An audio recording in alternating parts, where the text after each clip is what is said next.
أعوذ بالله من الشيطان الرجيم. بسم الله الرحمن الرحيم.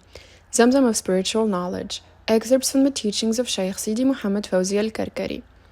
What is the clay resonant as pottery? The vessel of Sayyiduna Adam alayhi salam, let us recall, perfect. It is the throne of secrets and names of Allah Jalla Jalaluh. These secrets also emanate from Him. Regardless of the disciples' opinions, the angels prostrated before this clay. Allah Jalla Jalaluh did not command, prostrate before Adam's light. He directly ordered, prostrate to Adam.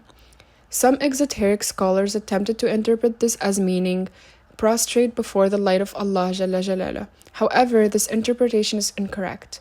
As the Quranic text clearly indicates, the prostration was directly to this clay, as it is perfect.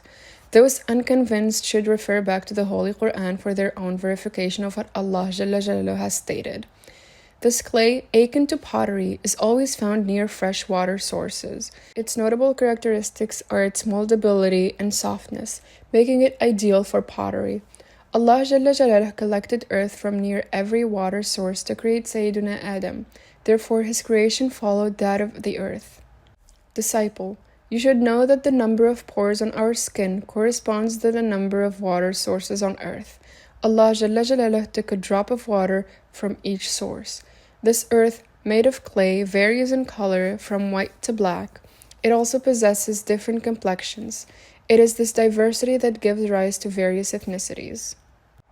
Thus, in observing populations with darker skin, like African populations, one can note that the nearby water sources are similarly dark, or black. In contrast, European populations with lighter skin are situated near lighter or white water sources. Allah Jalla Jalaluh did not solely create humanity from clay. If that were so, humans would dissolve in the rain. Instead, Allah Jalla Jalaluh infused the clay with some heat, turning it into a compact mass. This endows the skin with an equilibrium that enables it to withstand different climatic conditions, preventing it from dissolving in rain or hardening in intense heat. Water is also crucial in the composition of humans. Rain serves as a purifier for the earth, as exemplified in the story of Prophet Nuh alayhi salam. Allah Jalla Jalaluh cleansed the earth where He resided through a flood. Similarly, water also purifies humans. It is indeed necessary to perform full ablutions or ghusl after major impurity or janaba.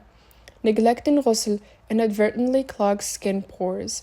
In the Maliki rite, it is thus mandatory for water to reach all body parts during ablution. Allah Jalla Jalaluh also created other beings named Al-Khan, Al-Han, and Al-Jan before Sayyiduna Adam. These beings deviated from the righteous path and eventually vanished. Humans are not much different. At the end of times, they too will deviate and subsequently perish. The earth as a reflection of humanity, the Maghrib as its heart.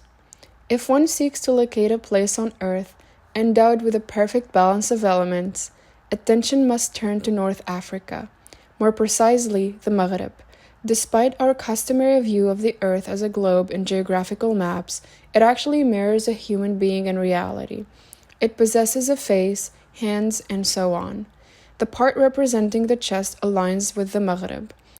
The middle portion, akin to the belly, corresponds to the equator, the warmest zone on earth. This is not coincidental, as this zone is also the warmest part of the human body. Allah Jalla Jalaluh also inscribed His name in North Africa because this region is the best and the most optimal on earth. When stating that the earth generally resembles a human being, one should endeavor to transcend the typical image that has been instilled in our consciousness. Similarly, Allah Jalla Jalaluh mentions in the Quran that mountains move, though our perception sees them as fixed. This doesn't imply that the mountains are immobile, but that the observer's perception is limited, trapped in a static image. Focusing on the inscription of the name Allah Jalla Jalaluh in North Africa, it's important to recognize that the mark of the ha of the name Allah Jalla Jalaluh is located at al-Qarawiyyin in the city of Fes in Morocco. The lam is found at the Grand Zaytuna Mosque in Tunis, Tunisia, and the other lam is associated with Al-Azhar in Egypt, and the alif is in Saudi Arabia, at Medina, in the Prophet's Mosque, for Medina is the city of sciences, or Madinat al-Ilm. The dot is manifested by the Kaaba, namely Mecca. Thus, the supreme name is written exclusively in regions populated by olive trees. Olive trees are ubiquitous in North Africa, as this area corresponds to the chest, or sadr, or heart of the earth. It is not a mere coincidence that Allah Jalla Jalaluhu refers to the blessed olive tree in the verse of light, Surah An-Nur, verse 35. Allah Jalla Jalaluhu did this to reveal where His supreme name is concealed, and the place where His awliya, those who will teach it, will emerge.